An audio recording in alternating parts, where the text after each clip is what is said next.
please. I don't want my daughter seeing me like that. Your daughter won't see you. Yes, she will. She never once sleeps through the night. Nobody's gonna find you, Lydia. Happenstance is a wild phenomenon, a perfect alignment of events, ideas, and circumstances that land in one pivotal moment. In the case of Breaking Bad, chaos reared its ugly head when Bob Odenkirk's wildly popular Saul Goodman wasn't available due to the actor's commitment on How I Met Your Mother. This narrative rock in a hard place ended in the creation of a character that would forever alter Breaking Bad's future and how we think of hired muscle. What the son of a... Before we get too far, make sure you're subscribed to the channel in order to stay up to date on all our latest videos. As the second season of Breaking Bad was drawing to a close, the writers found themselves facing a problem. While they needed to bring the season's overarching plot to a satisfying conclusion, one of their key players was going to be unavailable. This put the show in a bind. They had been building towards Goodman being the linchpin of the season's third act. Goodman had originally been intended to be a means of wrapping up Walter White and Jesse Pinkman's fractured relationship. Who do I look like, Maury Povich? I'm not your marriage counselor. As symbolized in the newly added love interest Jane Margolis, played by Kristen Ritter. Unable to work around the scheduling problem, series creator Vince Gilligan and the writers decided to create a new character to bring the season to a close. Introduced in the season finale, ABQ, we meet Saul's cleaner, Mike Ehrmantraut, played by Jonathan Banks. The trope of a cleaner is in and of itself not a new idea to the world of crime fiction. Often used to explain away DNA, deceased bodies, and other incriminating evidence, they're usually presented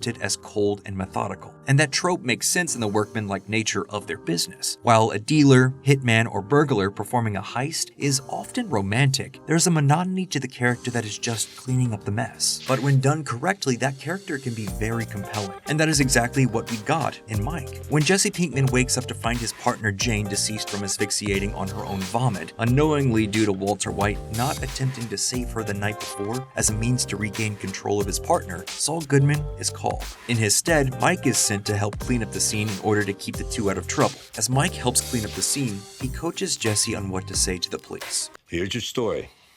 You woke up, you found her, that's all you know. These three small fragmented sentences are a window into Mike himself. The barest amount of information, a lie wrapped in truth, and most importantly, an acceptance of the life you have now put yourself into. Season 2 was when Breaking Bad really started to show the consequences of White's arc. Instead of the direct conflicts and situations unto himself, we started to see how his actions rippled throughout the world. His family, his relationships, and his own psyche. Mike became a representation of the long-term effects of these ripples. The character was no longer a singular puddle, as much as he was a river. The coldness and meticulousness of Mike is the result of decisions made earlier in his life. We'll learn later that Mike, at one point, was a crooked police officer in Philadelphia. When his son Matty also became a cop, he was presented with the same offer as his father: take some bribes, turn a blind eye, and survive. Only when Matty takes too long to decide, partly due to seeking Mike's advice, he is killed by the officers. This moment, and then Mike ambushing and killing his son's murderers, are the beginning of what would establish Mike's understanding of how criminals work and the steps you must take when working with or around them. While White quickly operated like the colloquial bull in a china shop, our cleaner knew survival took more finesse. After being forced to work with Gus, White immediately wants to murder the rising kingpin in an attempt to protect himself. When he brings this up to Mike, the man only has one answer: a punch to the face. In this moment, we realize that Mike has an understanding of patience and place. He knows that killing Gus would not only be a betrayal of his loyalty, another aspect of the character reinforced episode after episode, but also just a flat-out bad idea. While Gus is a man on a mission of vengeance, leaving death in his wake, he is also a planner with fail-safes and contingency plan after contingency plan. White is just a guy in over his head, flying by the seat of his pants. He is reaction upon reaction to the moments that happened to him and because of him. Mike, however, has formed a relationship with Gus because the two understand the importance of thinking ahead to ensure any necessary reactions have been considered. And Mike's not wrong here. When White does kill Gus, it leaves a void that threatens to swallow the high school chemistry teacher turned cook turned criminal, desperately trying to just maintain until he's forced to go on the run. Throughout Breaking Bad and its prequel Better Call Saul, we see that Mike isn't the stereotypical greedy criminal character. even in a show full of greedy characters. From White's ever-growing want for respect and power, Gus's personal vendetta, or even Jesse's want for approval, Mike always presented himself as more of a head-down, nose-to-the-grindstone criminal. That subversion of expectations is not new territory for Gilligan. The creator, writer, and director initially cut his teeth on The X-Files in the late 90s. The show told the story of two FBI agents who investigate paranormal cases, one a skeptic and the other a believer. But the stories there were never the typical silhouetted agents in black suits and unmarked cars. The episodes were often optimistic and nihilistic in the same breath. They managed to toe the line between conspiracy theories and faith. More often than not, they were also extremely playful. In the 12th episode of Season 5, Gilligan, in his 5th writing credit, would pen an episode titled Bad Blood, a story about vampire attacks recapped by wildly different perspectives on the same events by agents Mulder and Scully.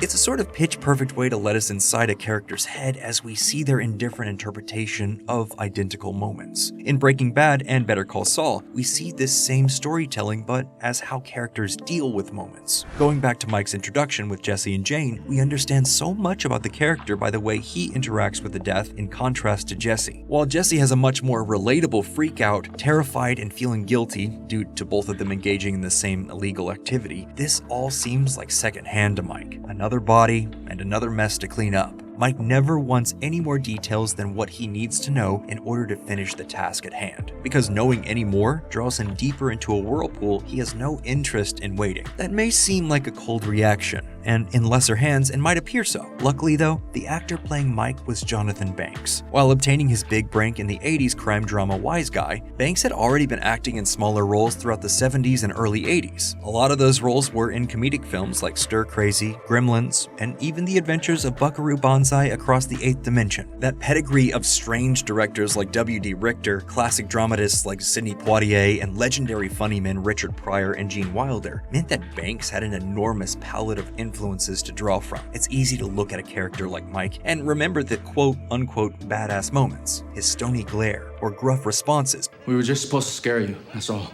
You try harder next time. But all of that would be for naught if it weren't for moments of heart and sincerity. Throughout Breaking Bad and Better Call Saul, we see very paternal moments with Mike. When Gus wants to drive a wedge between White and Jesse, he sends the younger cook out with Mike on cartel jobs, where they begin to bond with each getting something in return. Jesse, the respect he wants, and Mike, the son he misses. In Better Call Saul, Mike forms a strong bond with Nacho Varga. When it's revealed that Nacho's life of crime revolves around supporting his father, Mike is bound and determined to continue taking care of the father after Nacho's death. It's a level of commitment to support and protect the families that Mike demonstrated throughout both series. There's an ingrained sense of loyalty beneath the cold cleaner that shows his heart and dedication. A love that, despite the dirty waters in which he swims in, is clear as day. While many of the characters of Gilligan's Southwest Syndicate waver and flow, Mike never does. That's an attribute that has endeared him to fans for years. He's one of a handful of characters that appeared in Breaking Bad, Better Call Saul, and El Camino. He's remembered as not just an amazing character, but one who genuinely increased our love of the show. That kind of legacy stems from simple happenstance and a core idea of practicality. Mike's a man who believes you shouldn't be here, but since you are, you must do everything possible to stay alive. Mike was never going to have an arc in the same way as Jesse or Walter. Jesse's story was almost a coming of age, a boy looking for respect who wavered between what kind of man he could be. Walter was always going to be a criminal, a harbinger of absolute power, corrupting absolutely. But by the time we meet Mike, his arc is complete. He's learned his lessons through mistakes and ripples that have reverberated throughout his entire life. And we're lucky enough to have watched him share those lessons over hours of television, even if they often fell on deaf ears.